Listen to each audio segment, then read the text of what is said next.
teaching your significant other. You guys, tell me if this sounds familiar. I teach something to my wife, disaster. My brother or anybody else in the world teaches something to my wife, no problem. He don't teach something to his wife, disaster. I share some ideas with Victoria, no problem. Why is it that it's so unbelievably, ridiculously difficult to teach something you love to someone you love?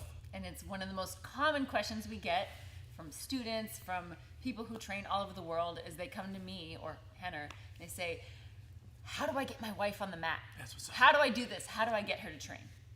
And the answer is it starts with you. Yeah. For the context of this video, we're gonna be referencing a husband teaching a wife because that was our experience.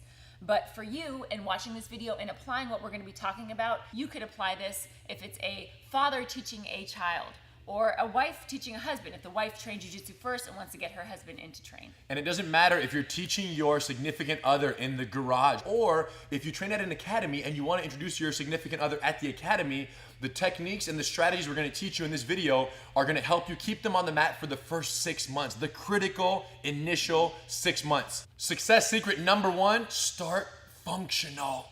The number one question she's going to ask herself after her first training session is, why am I doing this? It has to be applicable to her life. And as a woman, you want to make sure that everything that you're involved in, especially when you have limited time to spend doing all of your activities, that whatever you're doing is applicable to your everyday life. Yeah, so what someone learns today, they have to envision potentially using it tomorrow. And what's crazy is that this reality and this necessity is what caused us to create so many demographic specific programs. Because at the end, a black belt in jiu-jitsu is a black belt in jiu-jitsu. What we did is we took the beginnings of jiu-jitsu, Gracie combatives, Gracie bully proof, women empowered, Gracie survival tactics for cops, because we wanted to speak directly to these beginners with techniques that would be immediately and entirely applicable in threat scenarios that they totally related to.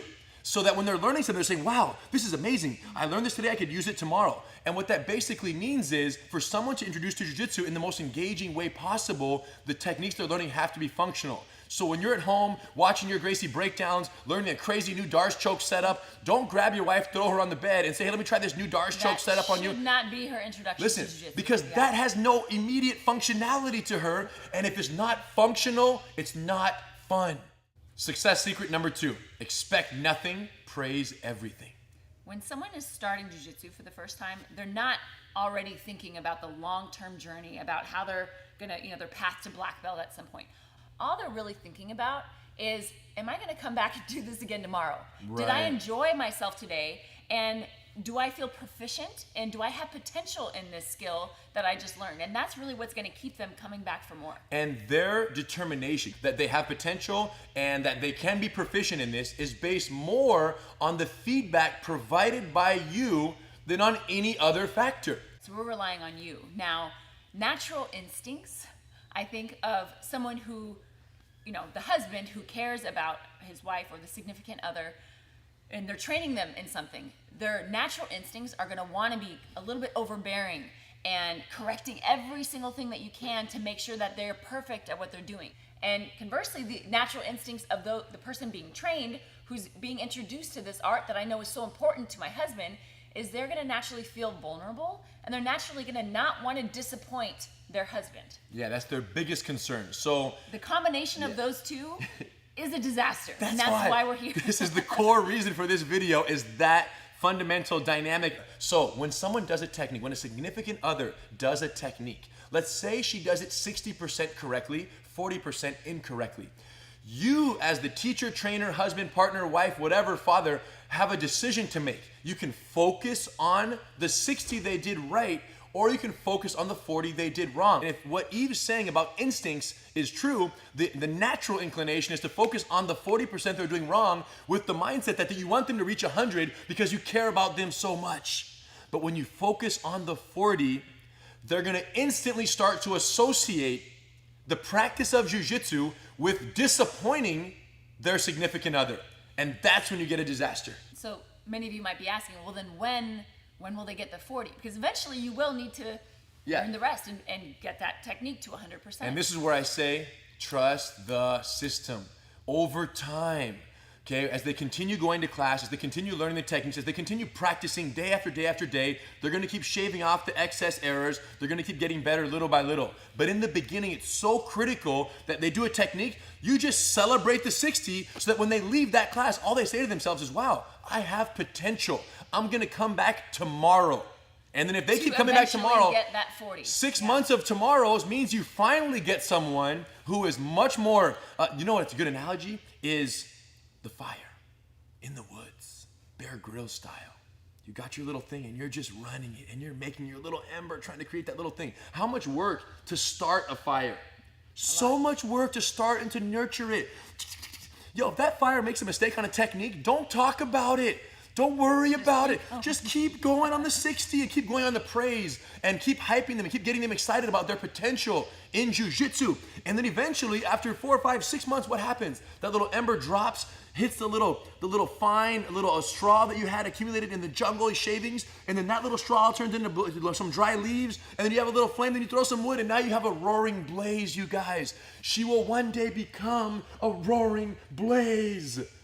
And by that, all I'm saying is that the intrinsic motivation now for their own training, they're sparring, they're training, they're learning, they're discovering, they're exploring. They're on YouTube with you late at night. You know, you're on your phone, she's on her phone, and you're just YouTube racy breakdowns all the way. You can be trying that new dark stroke on her. Yeah, she's like, yo, let me try this new footlock on you, honey. Come here. It's all in, you guys. She's all in at that point. Now, but the fire has to get to that point, and in the beginning, expect nothing, praise everything.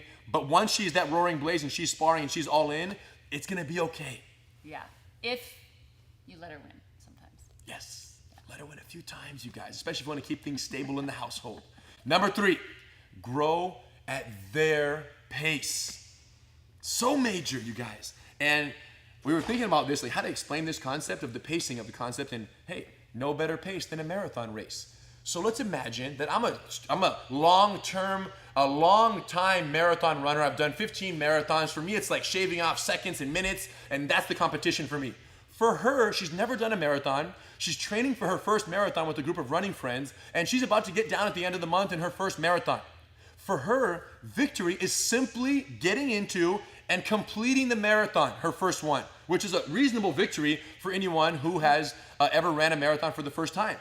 But me, on the other hand, as an experienced marathon runner, imagine if Eve is on her first marathon and I'm there on the sidelines next to her. Checking my time. The whole time, like, yo, we gotta hurry up. Eve, let's go. You gotta shave more seconds. Go. You guys, if this is the case, the last person in the entire world that Eve wants to see by her side is me.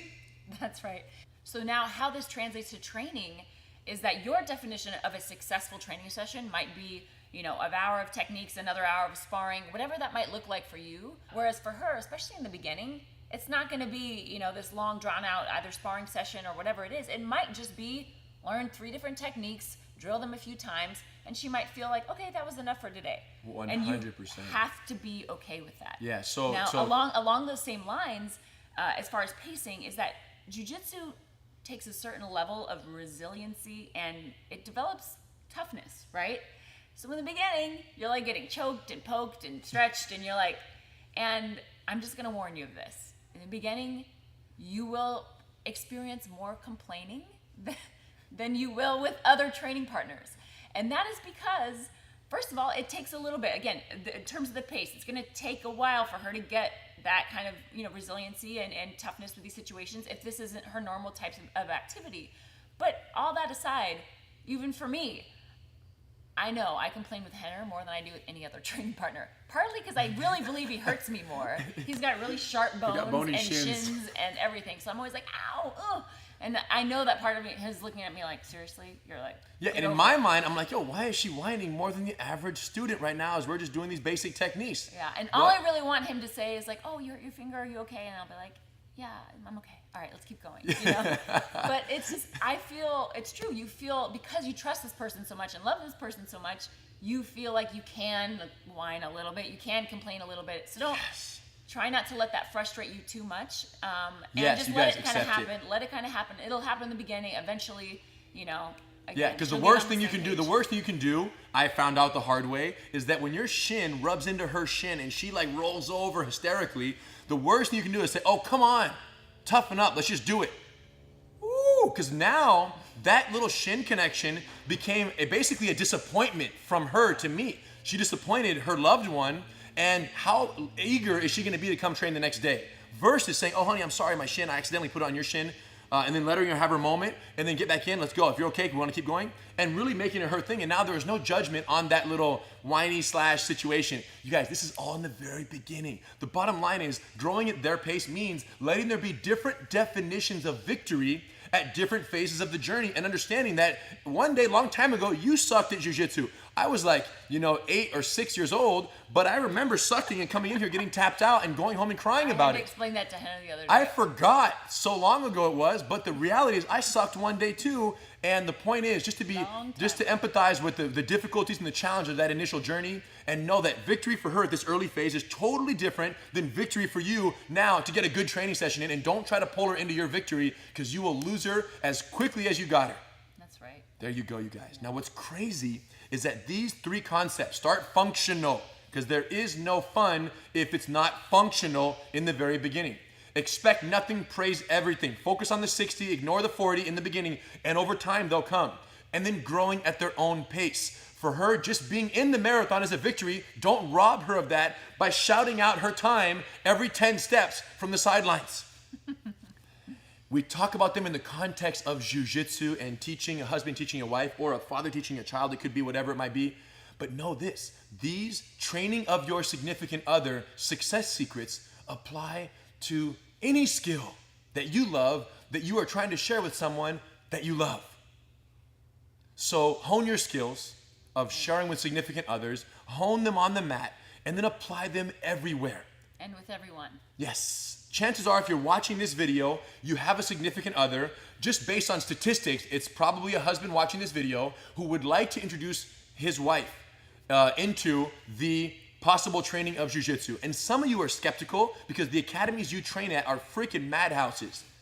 So they're like, I don't know what to do, because if I take her there, I'm not the owner of the school, so if I take her there, it's going to be a disaster. And she may end up with that one training partner that who does not know these rules. You don't want her rolling with, and then, and then she has a bad experience and she never comes back. And it's ruined forever. Our suggestion is that if you don't feel like your academy is 100% welcoming to women in this particular example, don't take her.